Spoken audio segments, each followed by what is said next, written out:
नमस्कार दोस्तों, आप सुन रहे हैं कुलबेली अपने होस्ट ज्ञानेश के साथ। आज मैं लेके आया हूँ पंचतंत्र की एक और मजेदार कहानी जिसका नाम है गौरैया और घमंडी हाथी। आइए सुनते हैं ये कहानी आपके होस्ट ज्ञानेश के साथ। एक जंगल में बड़े से पेड़ पर एक गौरैया अपने पति के साथ रहती थी। उसका पति बाहर जाकर खाने पीने का इंतजाम करता और वह घोंसले में रहकर अपने अंडों की रखवाली करती।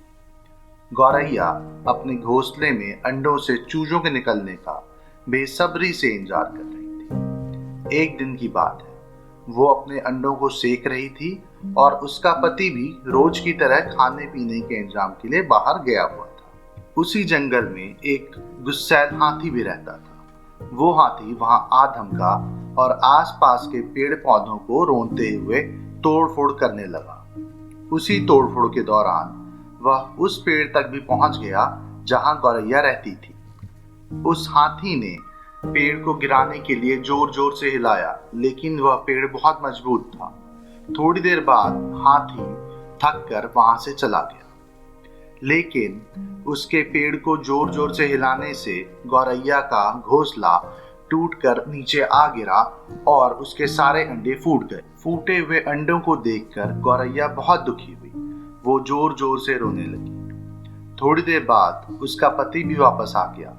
उसे सारा किस्सा पता चला तो वो भी बहुत दुखी हुआ, लेकिन उन्होंने हिम्मत नहीं हारी और हाथी से बदला लेने और उसको सबक सिखाने की ठान ली। उनका एक मित्र था जिसका नाम कटफोड़वा था। वो उसके पास पहुंचे और उसे सारी बात बताई। वो हाथी से बदला देने के लिए कटफोड़वा की मदद चाहते थे। कटफोड़वा के दो और दोस्त थे, उनका नाम था मधुमक्खी और मेढक। वो सब तैयार हो गए और उन्होंने मिलकर हाथी से बदला लेने की योजना बनाई। तय योजना में सबसे पहला काम मधुमक्खी का था। मधुमक्खी हाथी के कान में गुनगुनाने लगी। हाथी को उसका संगीत बहुत पसंद आया। उसे उसमें मजा आने लगा और वो उस संगीत में खो गया। इसी बीच कठफोड़वा ने अपना काम शुरू कर दिया। उसने हाथी की दोनों आंखों पर वार किया।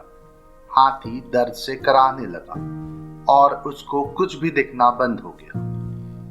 उसके बाद मेढक अपनी पट्टन के साथ एक दलदल के पास गया और सब मिलकर टर्राने लगे। मेढकों का टर्राना सुनकर हाथी को लगा कि पास में ही कोई तालाब है जहां जाके वो अपनी आंख धो सकता है। वो आवाज की दिशा में चल पड़ा और वहां जाकर दलदल में फंस गया। धीरे धीरे वो दलदल में और फंसता गया और उसे उसके कर्मों की सजा मिल गई। इस कहानी से हमें यह सीख मिलती है कि एकता में बहुत ताकत होती है।